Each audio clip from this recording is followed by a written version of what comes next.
की, भाई दीपेंद्र हुड्डा की, भाई दीपेंद्र हुड्डा की, इलाके के बब्बर शेर की, भाई दीपेंद्र हुड्डा की, दीपेंद्र हुड्डा की। राम राम जी सबको, राम राम राम राम। हमारे बीच में हमारे बहुत ही आदरणीय चौधरी भूपेंद्र सिंह हुड्डा जी, हमारे बीच में हमारे पूर्व केंद्रीय मंत्री हुड्डा जी, हमारे विधायक महम से भाई बलराज कुंडू जी, सुरेंद्र दहिया जी,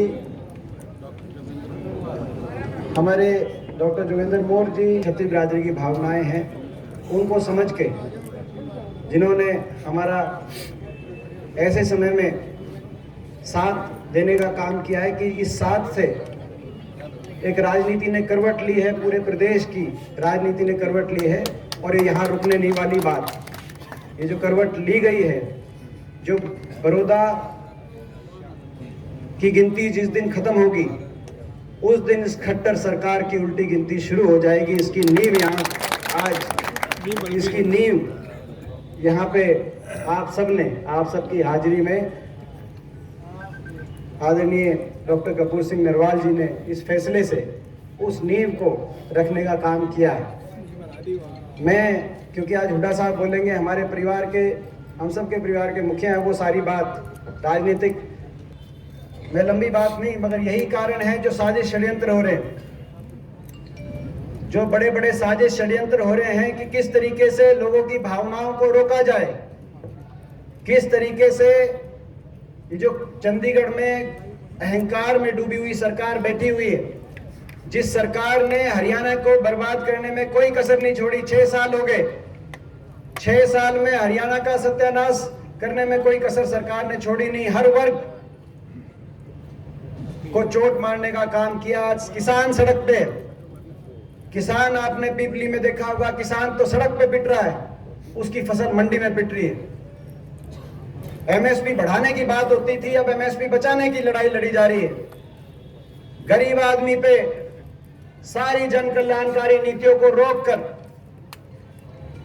जो हुड्डा सरकार में चल रही थी, गरीब आदमी पे सबसे ज्यादा आर्थिक मंदी की चोट, किसान पे चोट, कर्मचारी पे चोट, देश में सबसे ज्यादा बेरोजगारी का दर यूपी और बिहार से भी ज्यादा हरियाणा के अंदर।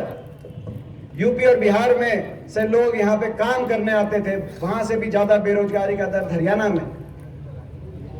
तो हरियाणा का नौजवान हो, किसान हो, कर्मचारी हो, छोटा व्यापारी हो, हर वर्ग परेशान।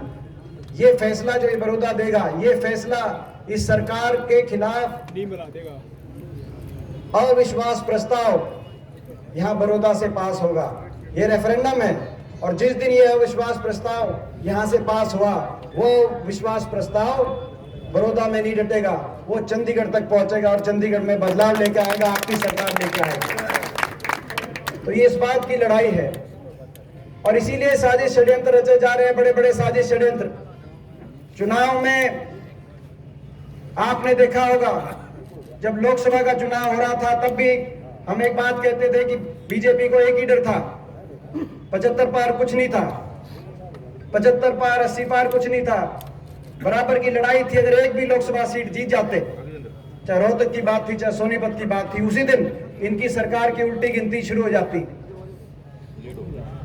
मगर साजिश षड्यंत्र रचे गए, सत्ता का दुरुपयोग किया गया, रोहतक में लोकतंत्र की हत्या की गई, और उस जन भावना की आवाज का गला घोटा गया। और उसके बाद मीडिया में प्रचार कर दिया 75 पार 80 पार। वो तो लोगों को उस प्रचार में पूरी बात समझ में नहीं आई। उसके बावजूद जो पार्टी 80 सीटों पे आ गई थी 90 में से, वो 40 पे सिमट गई।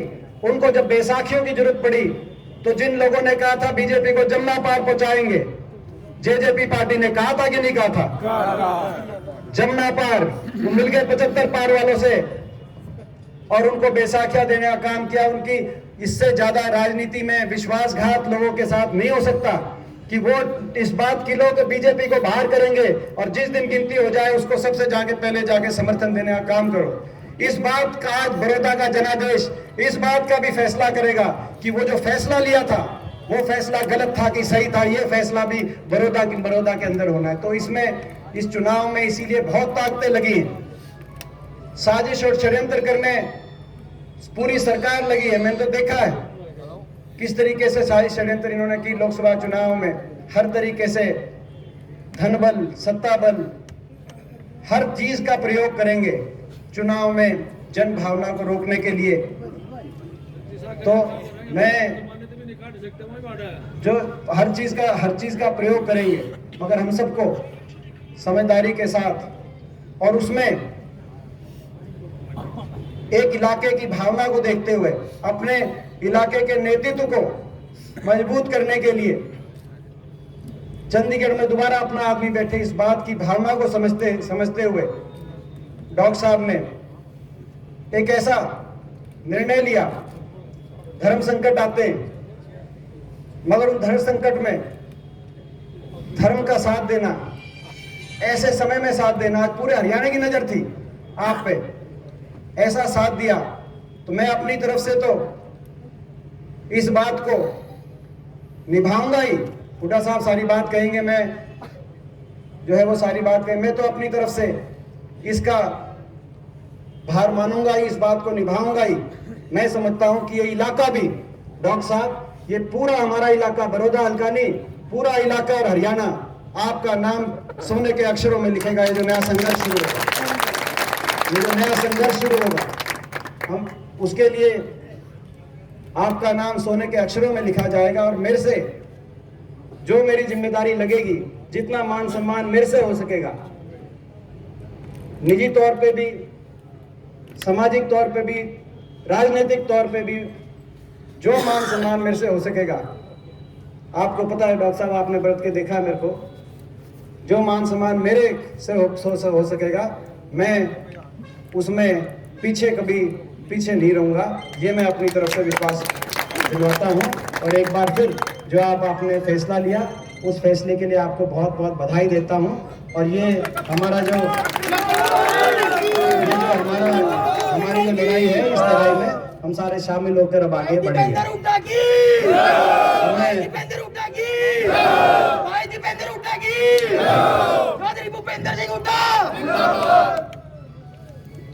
समय की बेहद कमी है। हुड्डा साहब की